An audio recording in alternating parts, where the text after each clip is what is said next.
What DAW you use, bro? Fender Studio Pro. No, I mean DAW, like Digital Audio Workstation. Yeah, it's Fender Studio Pro. It used to be called Persona Studio One. That's strange. Why is it called Fender now? Oh, Fender bought Personas and decided to kill the brand and slap their name on it. But Fender makes guitars. Isn't that kind of confusing? People are going to think it's a guitar software. Yeah, it's really confusing. I'm not really sure why they did it. So first things first, yes, Persona Studio One is now called Fender Studio Pro. And as you can probably tell from my intro, I'm not a big fan of the name change. Honestly, I think it's more confusing than anything. Persona's had a solid reputation as a brand, so killing the name off feels unnecessary.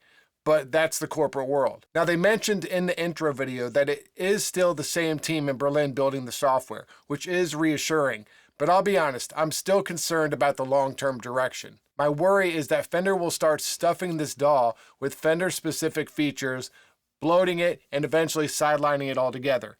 And unfortunately, Fender's history doesn't exactly inspire confidence. They shut down SWR bass amps, Tacoma guitars disappeared, Guild declined heavily under Fender, Ovation, Sun, the list goes on. So if Fender has struggled to maintain brands and guitars and amps, areas they know well, it's fair to be cautious about how this plays out with a DAW. That said, Fender Studio 8 does bring some features I really like and a few that I feel like are misses. Let's check them out.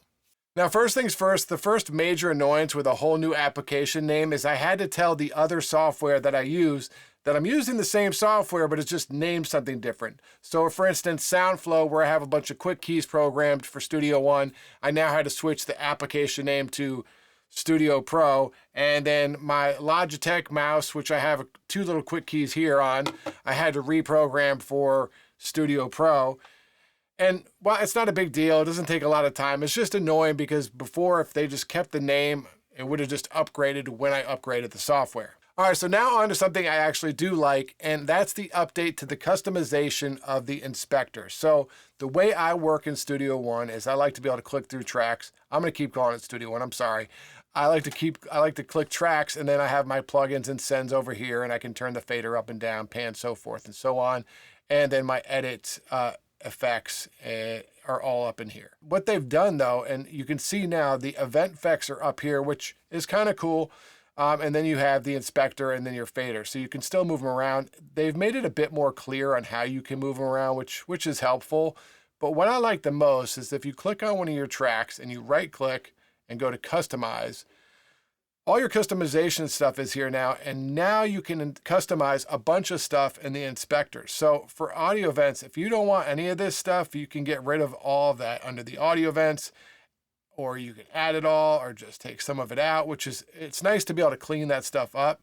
You can get rid of all the instrument tracks. For me, for instance, if you just mix, you could get rid of this stuff. Groups, layers, you can get rid of here in the inspector. So lots of different options on what you can add or not have. Like I don't need any of these here for my events. I usually just use this as event effects. So dependent on what you're doing, whether you're creating music or just mixing, in my case, this is going to be super helpful on what you can add and take away. And also you have the toolbar where you can, take away, like I already took off launcher and scratch pad, which I don't use. So that's gone. There's a video player. I don't need that. So a lot more customization, which I really do appreciate that they added. Another new feature they have is called the channel overview. And it's right over here on the right. You see channel overview, and it opens up this window. Now, it's basically a ripoff of what Ableton has, the way they run their things. And I think it might be helpful if you're doing production and so forth. It's nice to have everything here, and you can close your inspector. To me, it's not super helpful because, for instance, Console 1 I use with Console 1, but each plugin only gives you a handful of controls. So, Pro Q4 here is only band 1. So I can EQ all the band 1, but you can't see it, which maybe that's a good thing. I think seeing plugins is sometimes a bad thing for people when you're mixing, but it's limited to what you can do. Now you can program these, so when you open that plugin, just whatever controls you use will be there, which could be helpful over the long run. And then if you're using Studio Pro's plugins, you can use them right within here, which is pretty cool. And maybe Pro Q4 will eventually do this, and it will open like this in Studio Pro. Who knows? But another way of EQing or manipulating your your audio is now available with this channel overview. So for some people, this might be helpful. I do like that they have the plugins up here. So if you click, for instance, console 1, it slides over and brings it into view. That would be cool if you have channels that have a ton of plugins and you just want to get to whichever one you're working on. I do appreciate that, but I'm not sure for now if this is a workflow I'll be using in my own work. Now, something really annoying that they did. If you've used Studio One for a while, you know you have to double click to open the plugin. And if you just click once, it will open this micro view, right? So what they did is they reversed it. They thought it'd be better if, we worked that way.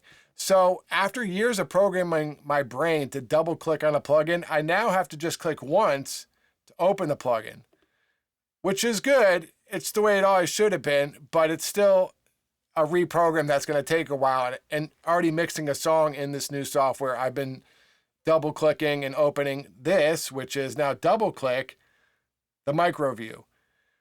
Why, with all this inspector work they did, see, I'm already doing it.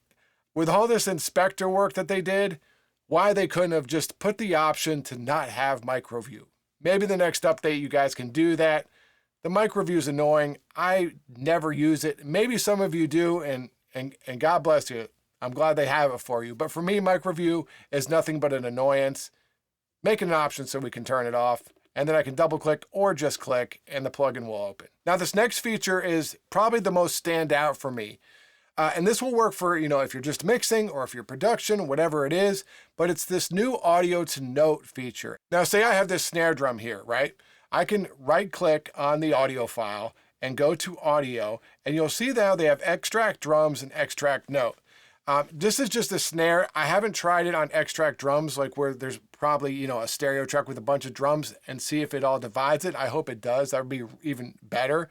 And I'm sorry that I have not checked for you guys in the video, but I did extract notes. And when I click that, what it does is it creates a MIDI track. I'm not going to do it in real time because it does take about a minute and you don't want to sit here and watch that. But it created a MIDI note. And now I have the snare drum as a MIDI file. So I use Trigger 2 by Slate to do this a lot of times, but this is a whole nother way to be able to extract audio into a MIDI note really fast using this. And it even does it for pianos and synths and so forth. Here I have this piano from the song. And I hit extract notes, and this is what it gave me. And then I switch this to a string sound.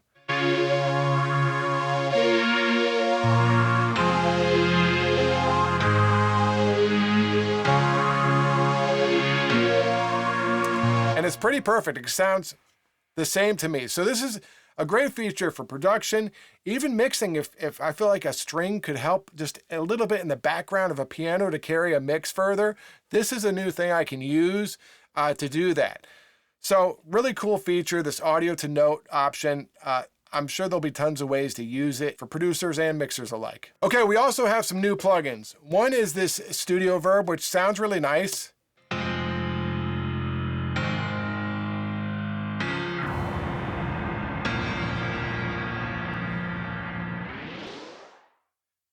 I have a bunch of reverb plugins, so I'm not super excited about it, but it seems like and sounds like a good reverb that you get stock with Studio Pro. So that's a nice feature.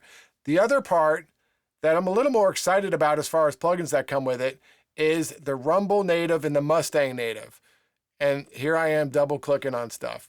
The Rumble Native is the super bass man from Fender. So now we're getting a bunch of Fender amps and so forth in Studio One for free, basically, when you upgrade the program. So you have Rumble Native, and then you have, bear with me with the clicking, I'm getting there, Mustang Native, which is a twin.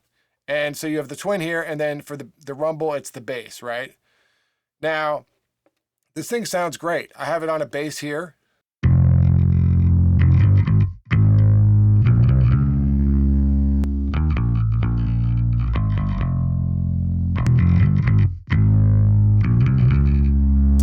And then there's a bunch of different pedals you can use now. I wouldn't usually use a small room reverb on a bass, but why not?